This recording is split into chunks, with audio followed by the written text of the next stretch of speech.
మనం కూడా ఒక విలువైన పాత్రగా మనము కనపరచబడాలి అంటే, ఒక విలువైన పాత్రగా మనం సమాజానికి కనబడాలంటే ఎన్నో దెబ్బలు మన మీద పడాలి. ఇప్పుడు చక్కగా ముక్కు చెక్కేటప్పుడు సుత్తుతోటి ఆ శిల్పకారుడు చెక్కుతున్నప్పుడు ఆ రాయి వచ్చి అయ్యో నొప్పొస్తుంది నన్ను విడిచిపెట్టే అంటే ఈరోజు ఆ రాయికి శిలకి అంత గౌరవం ఘనత ఉంటుందా? ఉండదు. దెబ్బలు పడాలి, చెక్కబడాలి, చక్కగా రూపాన్ని రావాలి. ముక్కు, చెవులు, కళ్ళు దెబ్బలు పడి పడి పడి పడి పడితే ఒక రూపాన్ని వస్తుంది చూసారా? ఆ రూపాన్ని ఒక గుడిలోనో ఒక ఇంట్లోనో ఒక ప్రత్యేకమైన స్థానాన్ని ఇస్తున్నప్పుడు ఆ విగ్రహానికి విలువ వస్తుంది. ఆ శిలికి శిల్పంగా మారిన తర్వాత ఘనత వస్తుంది.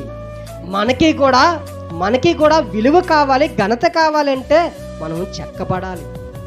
చెక్కబడితేనే వాడబడతాం, చెక్కబడితేనే గణపరచబడతాం. మనం చెక్కబడాలి. ఎన్నో దెబ్బలు ఉంటాయి జీవితంలో. ఒకసారి ఎందుకురా నా జీవితం అనిపిస్తుంది, నాకు అనిపిస్తుంది. వాక్యం చెబుతున్నా నాకు అనిపిస్తుంది, ఎందుకు నా జీవితం అలా ప్రయాణిస్తుంది, ఎందుకు అయోమైన పరిస్థితుల్లో నా జీవితం ప్రయాణంలో ఉంది, ఎటు గమ్యానికి చేరుకోలేని ప్రయాణంలో నేను ఉన్నాను.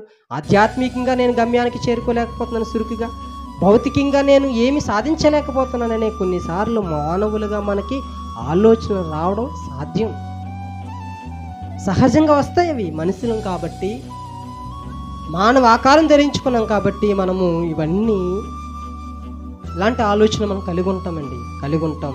మనిషి ఎంతైతే సహించగలడో అంత మాత్రమే దేవుడు శోధనలు, శ్రమలు వారి జీవితంలో ప్రవేశపెడతాడు తప్ప